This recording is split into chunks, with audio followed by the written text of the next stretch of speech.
It is time for NFL draft grades from the first round of this year's draft. We will go in alphabetical order. I will try not to spend too much time on each pick, so it's not a 35-minute video, but it's me. Who knows? I love what the Cardinals did. I'm giving them an A, even though as I age, I get a little bit nicer. Marvin Harrison Jr., my number one ranked player. That was a no-brainer.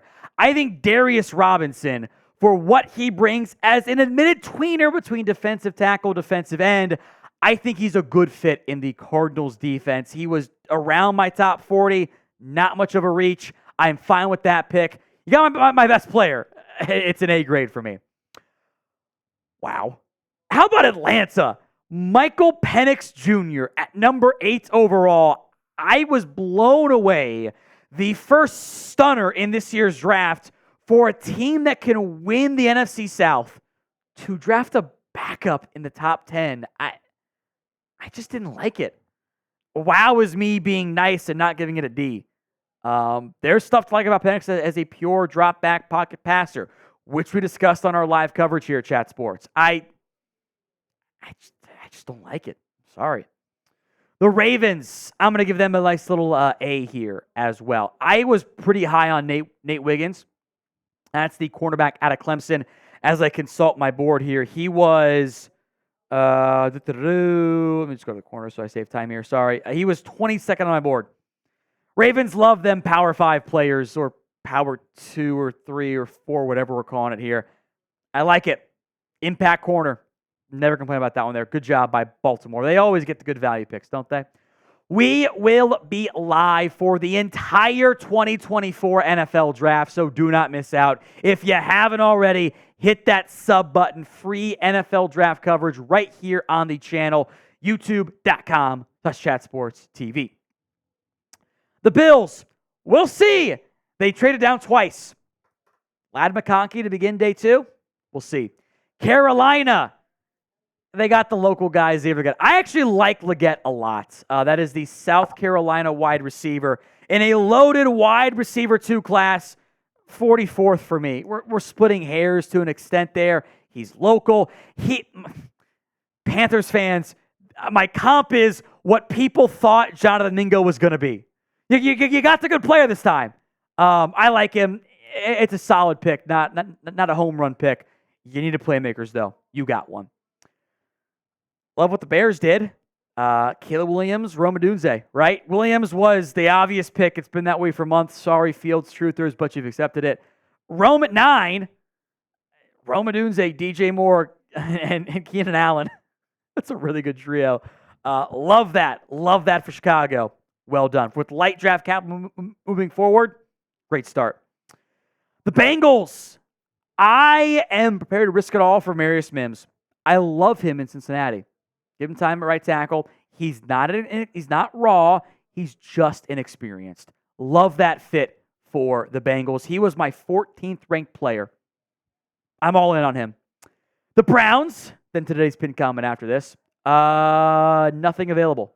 They don't have a pick today. So we'll see what happens tomorrow.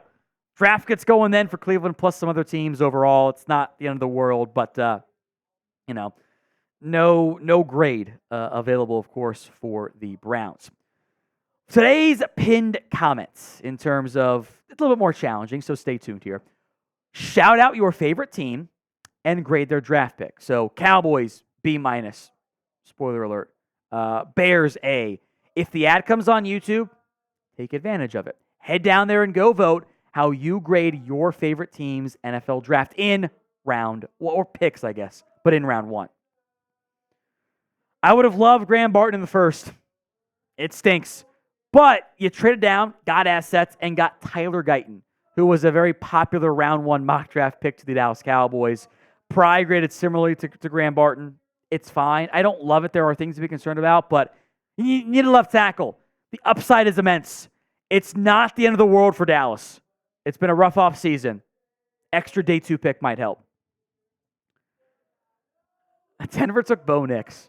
I have Bo Nix at 86th overall on my board. I just don't like him that much. Quarterback desperation's a real thing. You better hope Sean Payton can maximize him, because this might not go well. good mobility, good arm strength, but it was a fake offense at Oregon. I am worried about that pick a lot. It's going to be a short passing offense, and that's not. I think in a division where you're playing against Justin Herbert and Patrick Mahomes 4 times a year, you don't have, I think, top 10 quarterback upside. So what's the point? The Lions, B+. They did overpay to trade up. That helps the Cowboys, hurts the Lions. Terrion Arnold, though, was a first/second round grade from my number 2 corner.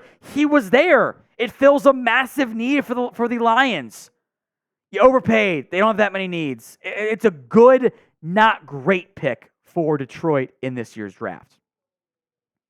Now, today's show is made possible by Mando. Spring into the season with a deodorant that can handle the heat. Mando is clinically proven to work hard all day. Instead of covering up BO with heavy fragrances, Mando stops odor at the source, stopping the stink from happening in the first place.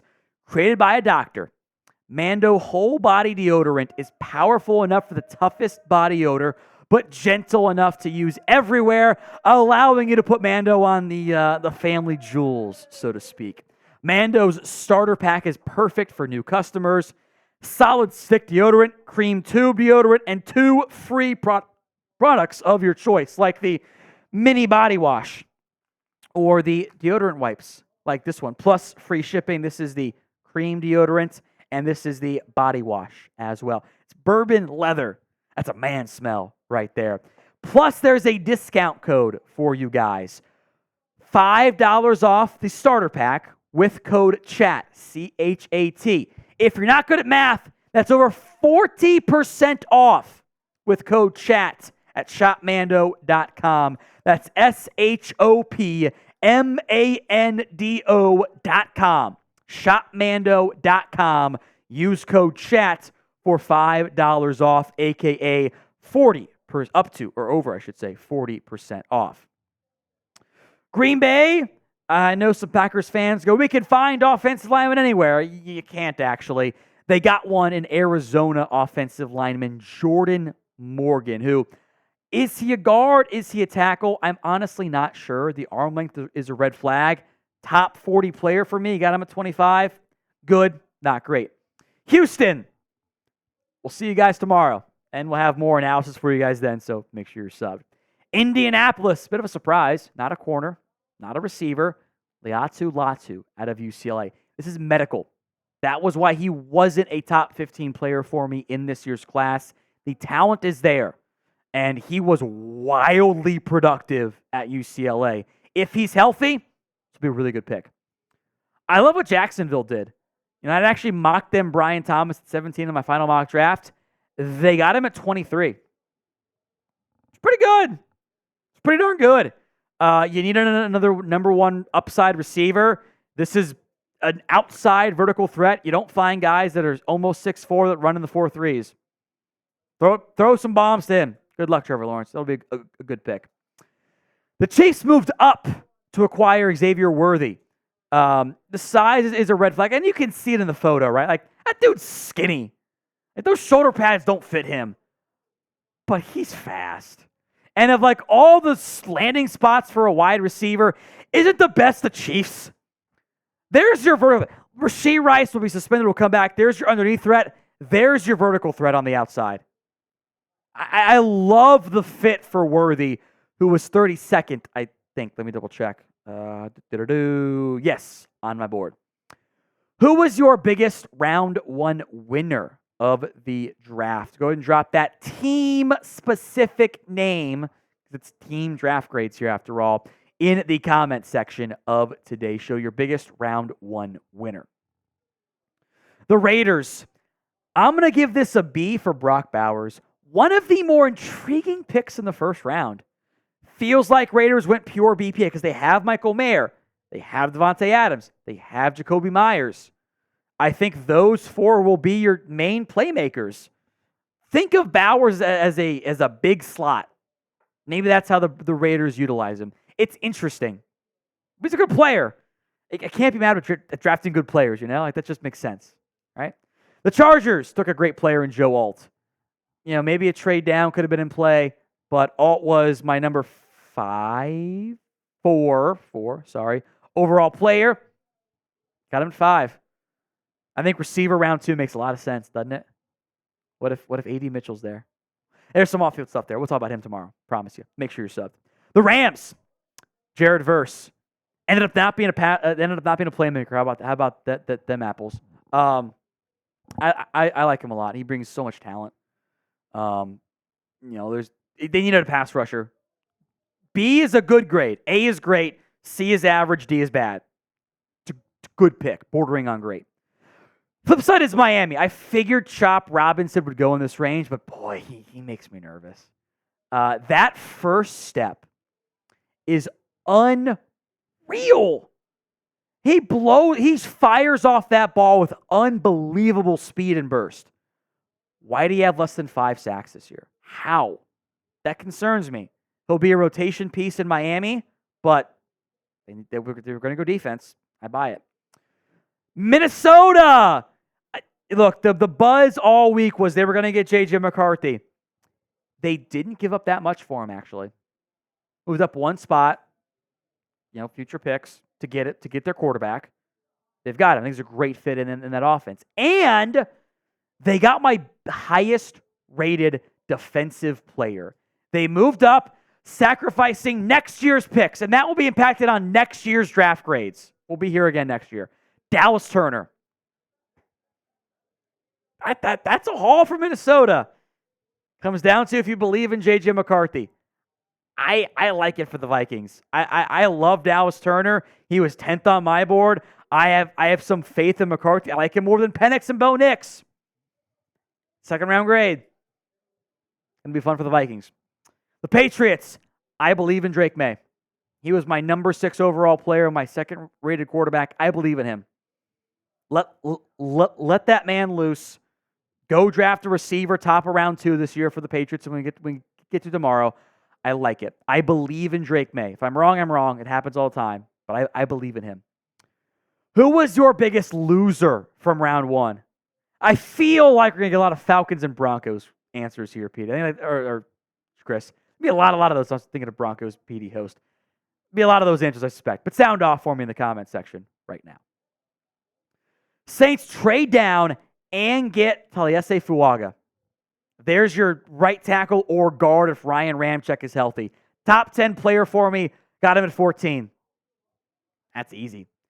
The Giants, no quarterback, but they got my number 2 overall player. I love Malik Neighbors. Giants fans, I get vibes of Odell Beckham in some capacity. He is an explosive threat. Throw him the ball and let him cook. It'll be a good thing. The Jets also traded down and got a top 10 player for me. Olu Fashanu out of Penn State. He will play this year. Tyron Smith will not stay healthy for an entire season. There's just no way. Number 8, I believe. Number 8 on my board. Franchise left tackle. I like it. There was so much buzz linking Philadelphia to a trade up for a corner, and they didn't have to. They got my number 1 corner, my number 11 rated player overall in Quinyon Mitchell at 22. I love that pick by Philadelphia. I think it's a great scheme fit, great player fit.